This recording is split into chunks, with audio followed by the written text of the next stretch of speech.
George Ivanovich Gurdjieff का जन्म 1866 में हुआ था। उनका जन्म तुर्की के एक छोटे शहर अलेक्जेंड्रोपोल, जो अब झुमेरी अर्मेनिया कहलाता है, के पास हुआ।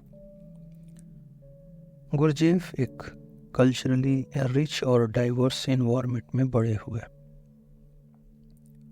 उनके पिता इवान गुरजेफ एक ओरल पोएट थे और उनकी पोएट्री में मिथोलॉजिकल और कल्चरल स्टोरीज का बड़ा रोल था। गुरजेफ के पिता उनके लिए एक बड़े इंस्पिरेशन थे। उन्होंने बचपन से ही उनके अंदर स्टोरी टेलिंग और ट्रेडिशंस को समझने का जज्बा जगाया। उनकी माँ एक सिंपल और डीपली स्पिरिचुअल महिला थी। गुरजेफ के परिवार का कल्चर स्पिरिचुअलिटी और प्रैक्टिकलिटी का एक यूनिक मिक्स था। उन्होंने एक ऐसे माहौल में अपने दिन गुजारे जहाँ माइथोलॉजी और रिलीजन की कहानियों के साथ साइंस और रीजन भी चर्चा का हिस्सा होते थे। अर्मेनिया, जॉर्जिया और तुर्की के क्रॉस कल्चरल एक्सपोजर ने उनके विचार और स्पिरिचुअलिटी के इनिशियल सीड्स को बोया। बचपन से ही गुरजेफ एक क्यूरियस इंसान थे। स्कूल के दिनों में उनका इंटरेस्ट सिर्फ किताबों तक सीमित नहीं था। उन्होंने अपने आसपास के रियल वर्ल्ड ऑब्जर्वेशंस को अपनी लर्निंग का हिस्सा बनाया। उन्होंने स्पिरिचुअल टीचिंग्स और मॉडर्न साइंस दोनों को एक्सप्लोर किया। अर्ली एजुकेशन के दौरान उन्होंने क्रिश्चियनिटी, इस्लाम और बुद्धिज्म के प्रिंसिपल्स को समझने की कोशिश की। उन्होंने फॉर्मल एजुकेशन के लिए एक थियोलॉजिकल सेमिनरी यानी धार्मिक स्कूल को ज्वाइन किया, लेकिन उनका मन ट्रेडिशनल एजुकेशन में नहीं लगता था। उन्होंने जल्दी ही समझ लिया कि उनका सफ़र सिर्फ थ्योरेटिकल लर्निंग तक सीमित नहीं हो सकता। इसलिए उन्होंने प्रैक्टिकल विजडम और एंशिएंट ट्रेडिशंस के रास्ते को चुना। अर्ली एडल्टहुड में गुरजेफ ने हीलिंग टेक्निक्स, कारपेंट्री और मैकेनिकल स्किल्स में इंटरेस्ट दिखाया। ये टेक्निकल स्किल्स उनके लेटर लाइफ के फिलॉसफीज में एक सॉलिड फाउंडेशन बन गई, जिसमें वो बॉडी, माइंड और इमोशंस के बैलेंस की बात करते हैं। गुरजेफ के अंदर हमेशा एक सवाल था, हम यहाँ क्यों हैं? जीवन का असली मतलब क्या है? इस सवाल का जवाब ढूंढने के लिए उन्होंने एक अनयूजुअल पाथ चूज किया। उन्होंने सेंट्रल एशिया, मिडिल ईस्ट और नॉर्थ अफ्रीका का सफ़र शुरू किया। ये सफ़र सिर्फ जियोग्राफिकल नहीं था, बल्कि एक स्पिरिचुअल एक्सप्लोरेशन भी था। उन्होंने एक group of like minded seekers के साथ एक सीक्रेट ग्रुप बनाया जो सीकर्स ऑफ ट्रुथ कहलाता था। इस ग्रुप का एम था कि एंशिएंट सिविलाइजेशंस के लॉस्ट नॉलेज को रीडिस्कवर किया जाए। इन सफ़र के दौरान उन्होंने Sufism, Tibetan Buddhism, Hindu philosophies और शैमनिस्टिक प्रैक्टिसेस का डीप स्टडी किया। गुरजेफ का ये सफ़र उन्हें कई सीक्रेट मोनेस्टिक कम्युनिटीज और स्पिरिचुअल स्कूल्स तक ले गया। उन्होंने सेक्रेट डांसेस और रिचुअल्स को क्लोजली ऑब्जर्व किया और समझा कि कैसे ये प्रैक्टिसेस ह्यूमन कॉन्शियसनेस को बदलने में मदद करती हैं।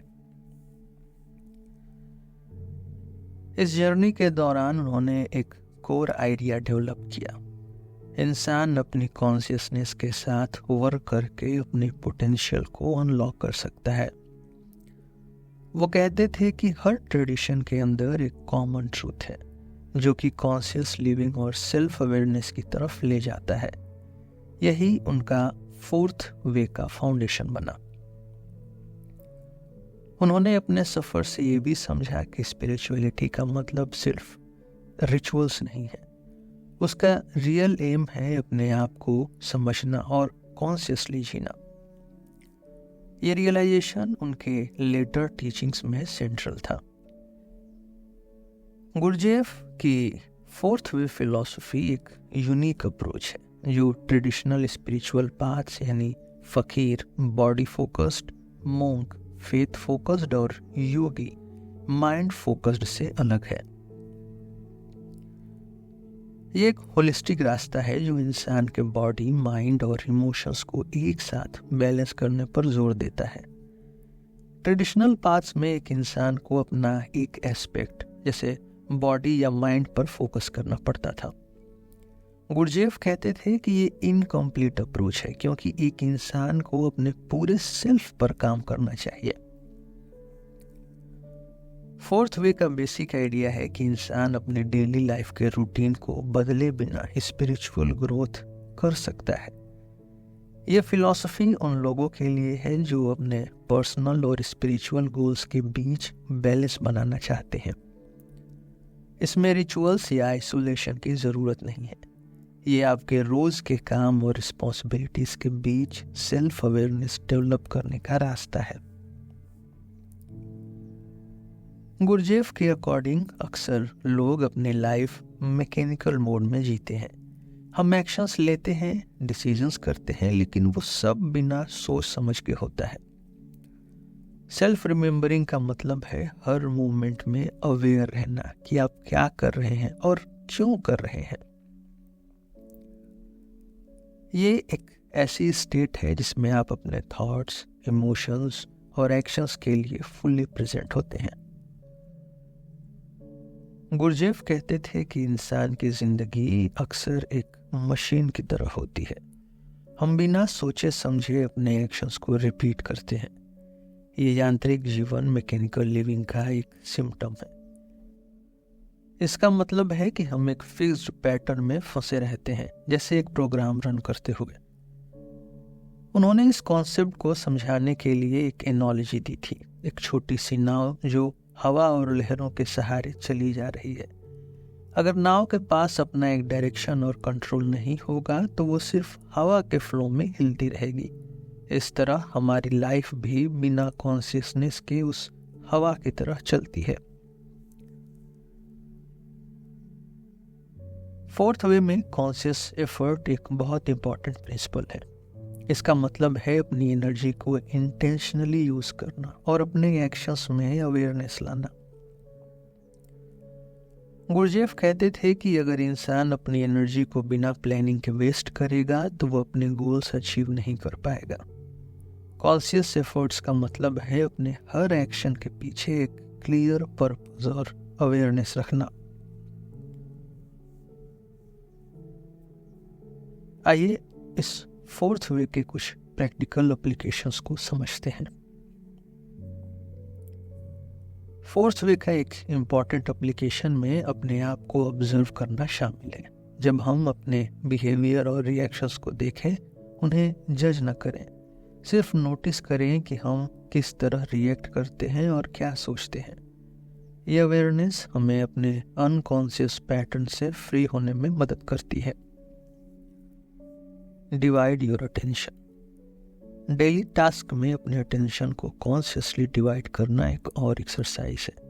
जैसे अगर आप चल रहे हैं तो एक पार्ट आपका फिजिकल मूवमेंट पर फोकस करें और दूसरा पार्ट आपके आसपास के एनवायरनमेंट को ऑब्जर्व करें। इससे आपका अवेयरनेस का लेवल बढ़ता है और आप मैकेनिकल लिविंग से निकलकर कॉन्शियस लिविंग की तरफ बढ़ते हैं। Learn to conserve energy. Gurdjieff कहते थे कि इंसान अपनी एनर्जी का मिसयूज करता है, या तो ओवर थिंकिंग से या अननेसेसरी एक्टिविटीज में। फोर्थ वे सिखाता है कि एनर्जी को कंजर्व करना और उसे प्रोडक्टिव और मीनिंगफुल काम में लगाना कैसे सीखें। इसके लिए प्रायोरिटाइज करना और अपने एक्शंस के पीछे एक क्लियर इंटेंशन रखना जरूरी है। The enneagram. एनियाग्राम का नाम ग्रीक शब्द एनिया मतलब 9 और ग्राम मतलब सिंबल से आया है। ये एक ऐसा जियोमेट्रिक सिंबल है जो 9 इंटरकनेक्टेड पॉइंट्स को दिखाता है। गुरजेफ इस कॉन्सेप्ट को मॉडर्न फिलॉसफी में इंट्रोड्यूस करने वाले पहले लोगों में से एक थे। उन्होंने इस सिंबल को अपने फोर्थ वे टीचिंग्स का एक इम्पॉर्टेंट हिस्सा बनाया। गुरजेफ कहते थे कि एनियाग्राम एक यूनिवर्सल मैप है जो किसी भी प्रोसेस को एक्सप्लेन कर सकता है, चाहे वो ह्यूमन पर्सनालिटी हो या नेचुरल साइकिल्स। उन्होंने ये आइडिया अपने ट्रेवल्स के दौरान एंशिएंट स्पिरिचुअल स्कूल्स और मिस्टिकल ट्रेडिशन से सीखा था।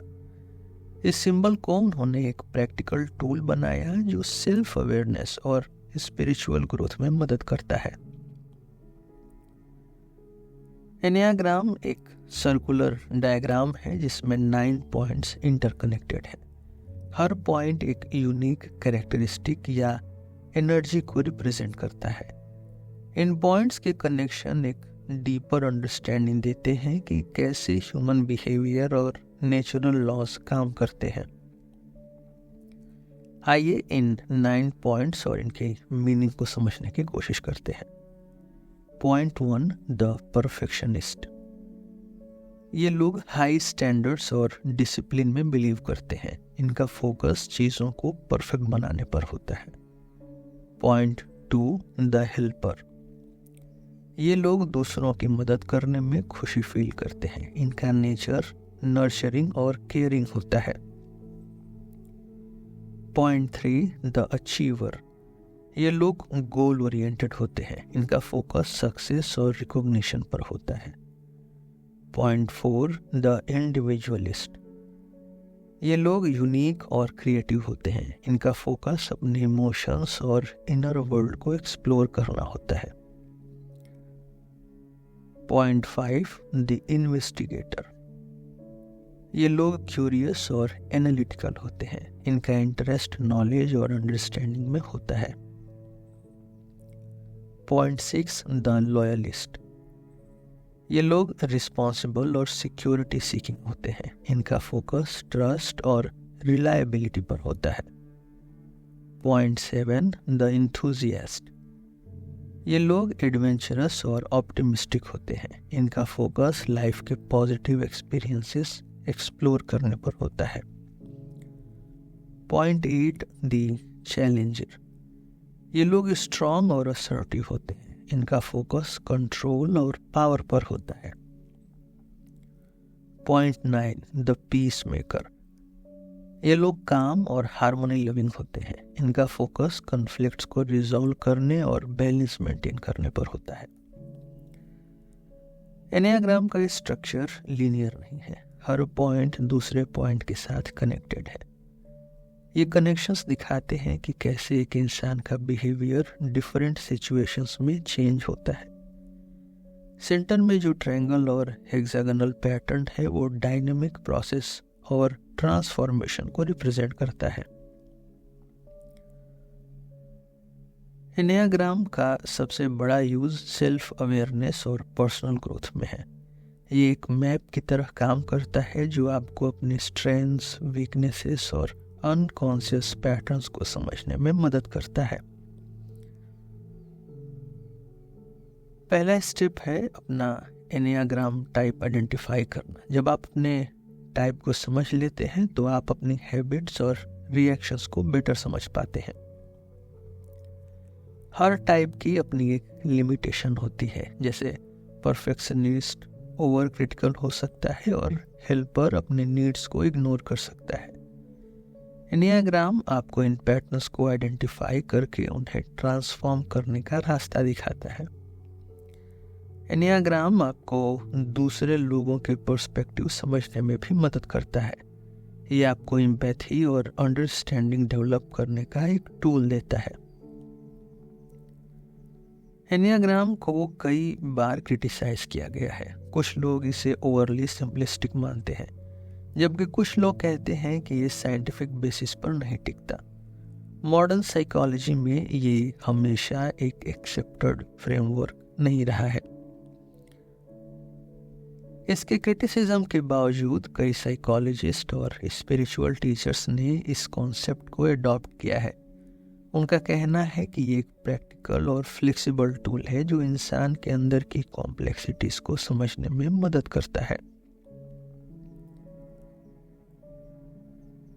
जॉर्ज गुरजेफ एक अनकन्वेंशनल टीचर थे। अब हम गुरजेफ एज अ टीचर की बात कर रहे हैं। उनका टीचिंग स्टाइल ट्रेडिशनल मेथड से बिल्कुल अलग था। वो अपने स्टूडेंट्स को रोट लर्निंग यानी याद करने के बजाय एक्सपीरियंशियल लर्निंग के जरिए सिखाते थे। उन्होंने अपनी टीचिंग्स में शॉक थेरेपी का कॉन्सेप्ट इंट्रोड्यूस किया। शॉक थेरेपी का मतलब था अपने डिसाइपल्स को उनकी डीपली इनग्रेन्ड यानी अंदर तक बैठी हैबिट्स और बिलीफ से कन्फ्रंट कराना। उन्होंने स्टूडेंट्स को अनकंफर्टेबल सिचुएशन में रखा ताकि वो अपने सब कॉन्शियस पैटर्न्स को नोटिस कर सकें। जैसे वो स्टूडेंट्स को एक अनएक्सपेक्टेड टास्क दे देते थे, जैसे रात भर काम करना या किसी फिजिकल चैलेंज का सामना करना, ताकि वो अपनी इमोशनल और फिजिकल लिमिटेशंस को समझ सके। उनका मानना था कि इंसान तभी सीखता है जब वो अपने कंफर्ट जोन से बाहर निकलता है। 1922 में गुरजेफ ने फ्रांस के फॉन्टेनब्लू में the institute for the harmonious development of man establish किया। इस इंस्टीट्यूट का ऑब्जेक्टिव था कि इंसान के अंदर बॉडी, माइंड और इमोशंस के बीच एक हार्मनी, एक समन्वय डेवलप करना। उनका कहना था कि मॉडर्न लाइफ में इंसान इन तीनों एस्पेक्ट्स में इम्बैलेंस के साथ जी रहा है और ये इम्बैलेंस इंसान की ग्रोथ में रुकावट डालता है।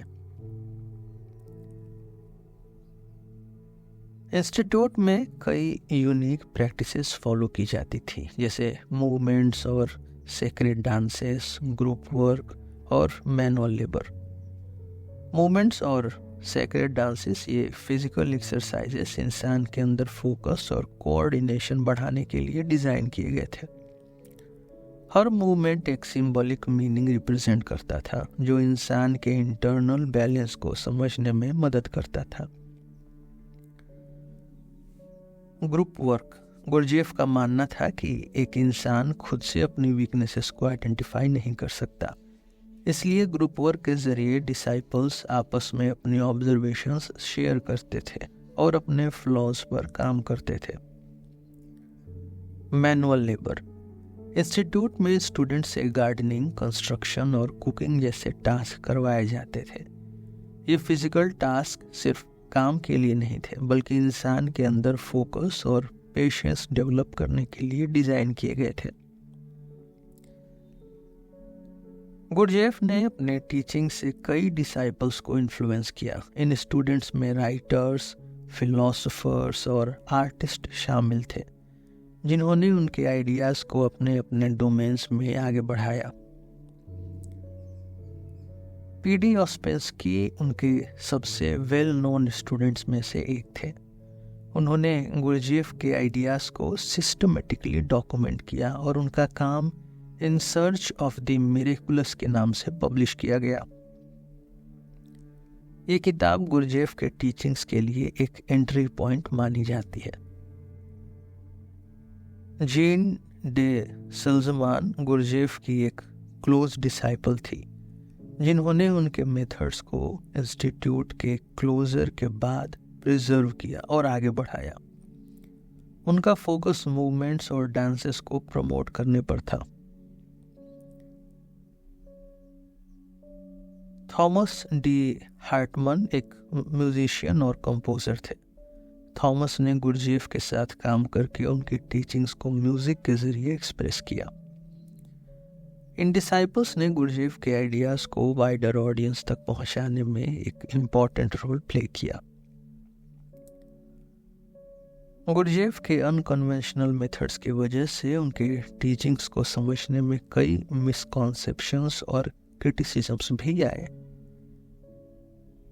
शॉक थेरेपी का क्रिटिसिज्म, कई लोग उनके शॉक थेरेपी मेथड्स को हार्श यानी कठोर मानते थे। क्रिटिक्स का कहना था कि यह अप्रोच अननेसेसरीली टफ थी और डिसाइपल्स के लिए मेंटली एग्जॉस्टिंग हो सकती थी। मिस्टिसिज्म का टैग, उनके काम को कई बार ओवरली मिस्टिकल लेबल किया गया। क्रिटिक्स का कहना था कि उनकी मेथड्स का कोई साइंटिफिक बेसिस नहीं है।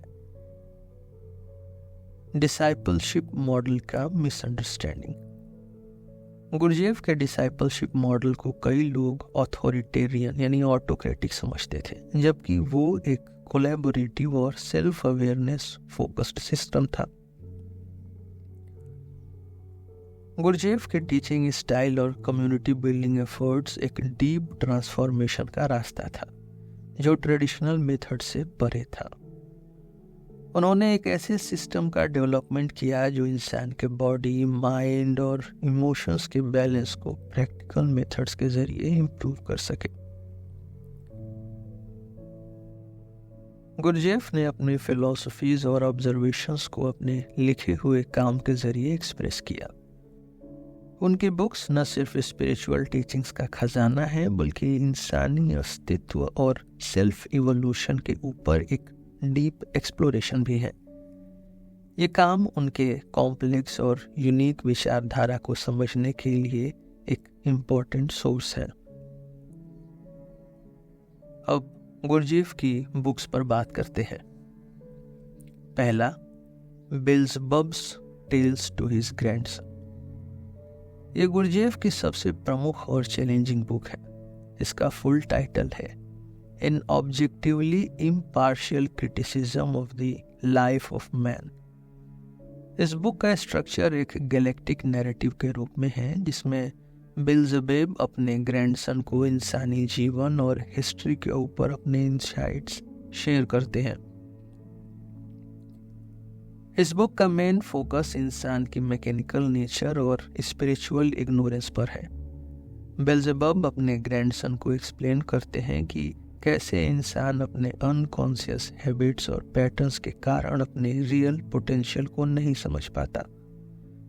इसमें गुरजेफ ने कई मेटाफर्स और सिंबल्स का यूज किया है जो इंसानी सोसाइटी और स्पिरिचुअलिटी के फ्लॉस को दिखाते हैं। ये एक क्रिटिक है ह्यूमन बिहेवियर और बिलीव्स का, जिसमें गुरजेफ ने इस बात पर जोर दिया है कि रियल नॉलेज और कॉन्शियस एफर्ट्स के बिना इंसानी प्रोग्रेस पॉसिबल नहीं है। ये बुक फिलोसॉफिकल और पोएटिक लैंग्वेज में लिखी गई है, जो इसे समझने में चैलेंजिंग बनाती है, लेकिन जो लोग इसे समझने का एफर्ट करते हैं उन्हें एक डीप विजडम मिलती है। Book 2, meetings with remarkable man. Gurdjieff की ये बुक उनके सफ़र और एनकाउंटर्स का एक नैरेटिव है। इसमें उन्होंने अपने लाइफ के उन सिग्निफिकेंट लोगों के बारे में लिखा है जिन्होंने उनके विचार और पर्सनालिटी पर इम्पैक्ट किया। ये बुक उनकी सर्च फॉर द ट्रूथ का एक मेमोयर है। गुरजेफ ने उन लोगों की कहानियाँ शेयर की हैं जो रिमार्केबल थे, जो अपनी अलग सोच और एफर्ट्स के जरिए एक हायर कॉन्शियसनेस को अचीव करने की कोशिश करते थे। Third, life is real only then when I am. यह गुरजेफ की ऑटोबायोग्राफी का एक इनकम्प्लीट हिस्सा है। इस बुक में उन्होंने अपने पर्सनल स्ट्रगल्स और स्पिरिचुअल रियलाइजेशंस के बारे में लिखा है। गुरजेफ ने इसमें अपनी कॉन्शियस एफर्ट्स और अपने अंदर के कॉन्ट्रडिक्शंस को समझने की कोशिश शेयर की है। इस बुक का मेन फोकस है कि लाइफ तभी रियल लगती है जब एक इंसान फुली अवेयर हो। अवेयरनेस के बिना जीवन एक ड्रीम की तरह लगता है जो मैकेनिकल पैटर्न्स के अंडर चलता है।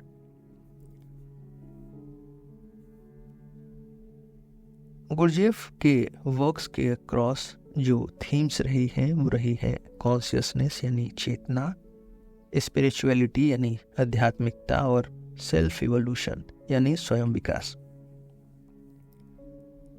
गुरजेफ के सभी कामों में एक सेंट्रल थीम है कॉन्शियसनेस की इम्पोर्टेंस। वो कहते हैं कि बिना कॉन्शियस अवेयरनेस के इंसान अपने रियल पोटेंशियल को नहीं समझ सकता। हर बुक में उन्होंने ये बताया कि कैसे कॉन्शियस एफर्ट्स एक इंसान की लाइफ को ट्रांसफॉर्म करते हैं। उनका स्पिरिचुअलिटी का विजन ट्रेडिशनल बिलीव्स के परे था। वो स्पिरिचुअलिटी को एक प्रैक्टिकल जर्नी मानते थे जो इंसान के डेली लाइफ के एक्शंस और थॉट्स पर आधारित होती है। उनकी बुक्स रीडर्स को इंस्पायर करती हैं कि वो अपने अंदर एक डीपर स्पिरिचुअल कनेक्शन ढूंढें। गुरजेफ का हर काम एक इंसान के पर्सनल ग्रोथ और इवोल्यूशन की इम्पोर्टेंस को हाईलाइट करता है। उन्होंने रिपीटेडली बताया कि सेल्फ अवेयरनेस और कॉन्शियस लिविंग एक इंसान को अपने मैकेनिकल पैटर्न से मुक्त करती है और उसे एक हायर स्टेट ऑफ बीइंग तक ले जाती है। गुरजेफ की बुक्स एक रीडर के लिए चैलेंजिंग हो सकती है, लेकिन उनमें एक यूनिवर्सल विजडम छुपा हुआ है। इनका मेन मैसेज है कि एक इंसान अपनी लाइफ में मीनिंगफुल चेंज लाने के लिए अपने अंदर कॉन्शियस एफर्ट्स करे। गुरजेफ के विचार और टीचिंग्स का इम्पैक्ट आज के समय के कई डोमेन्स पर दिखता है, जैसे साइकोलॉजी, सेल्फ डेवलपमेंट, स्पिरिचुअलिटी और आर्ट। उनके आइडियाज एक यूनिक पर्सपेक्टिव देते हैं जो इंसान के एग्जिस्टेंस यानी अस्तित्व और सेल्फ अवेयरनेस के कॉन्सेप्ट्स को रीडिफाइन करते हैं। आइए हम उनके मॉडर्न थॉट पर प्रभाव एक्सप्लोर करते हैं।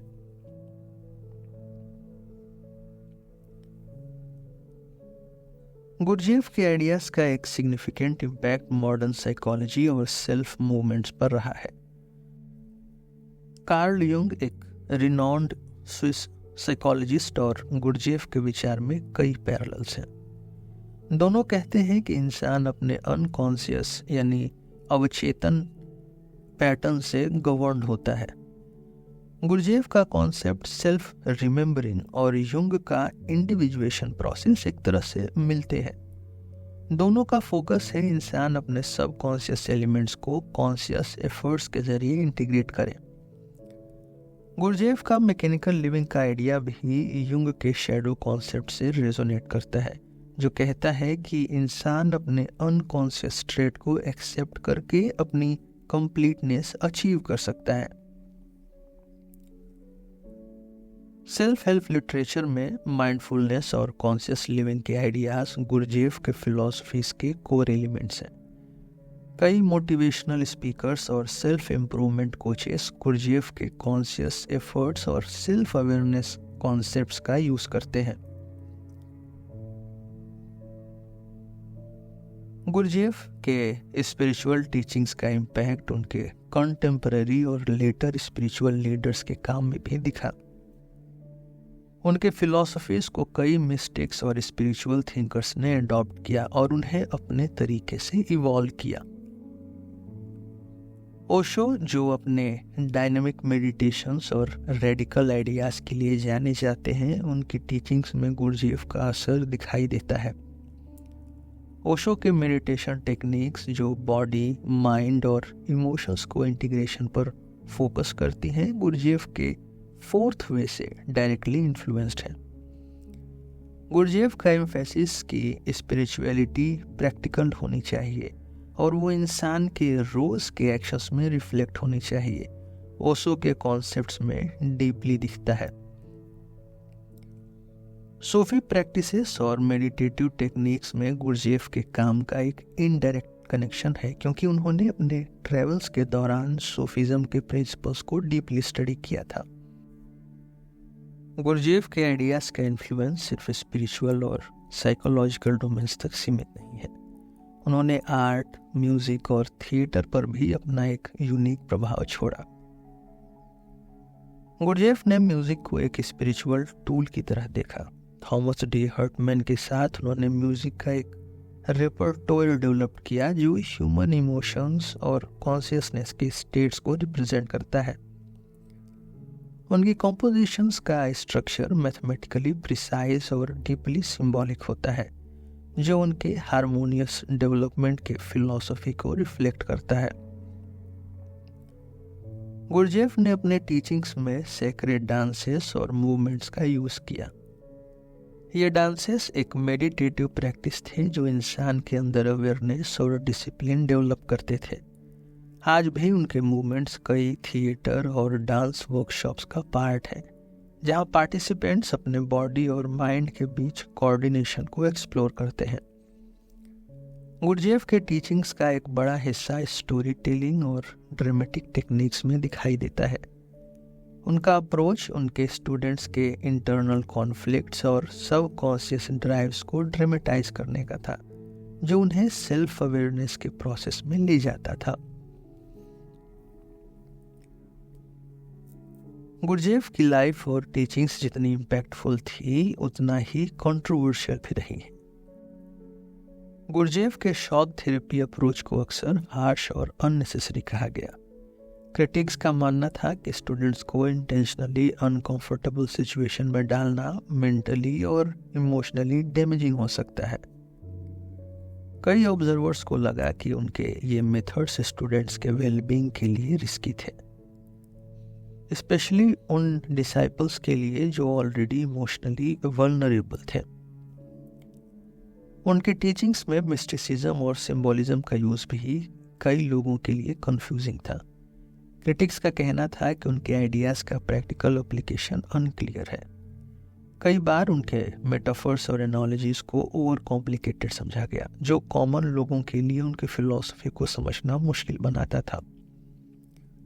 गुरजेफ के मेथड्स में ग्रुप वर्क एक कोर एलिमेंट था, लेकिन कुछ क्रिटिक्स का कहना है कि ये डिसाइपल्स के बीच अनहेल्दी पावर डायनेमिक्स क्रिएट कर सकता है। उन्होंने इस बात पर सवाल उठाया कि ग्रुप सेटिंग्स में ट्रांसपेरेंसी और अकाउंटेबिलिटी कैसे इंश्योर होती है।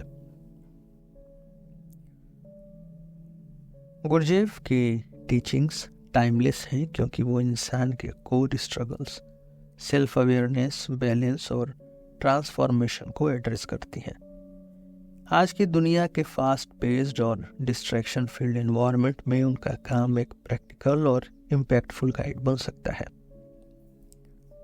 आज हमने एक एक्स्ट्राऑर्डिनरी थिंकर और टीचर जॉर्ज गुरजेफ के आइडियाज़ और उनके लाइफ के प्रभाव को एक्सप्लोर किया।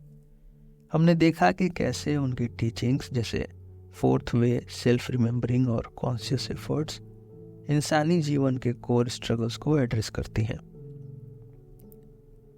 उनकी फिलॉसफी का फोकस था कि इंसान अपनी अनकॉन्शियस हैबिट्स और मैकेनिकल पैटर्न से मुक्त होकर एक कॉन्शियस और इंटेंशनल लाइफ जिए। यही उनका फोर्थ वे का एसेंस था, बॉडी, माइंड और इमोशंस के बीच एक बैलेंस बनाना। आज के लिए बस इतना ही। हम फिर मिलेंगे आपसे एक नए एपिसोड में एक नए टॉपिक के साथ। मेरा नाम है रोहित और आप सुन रहे थे सिलेबस विद रोहित। धन्यवाद।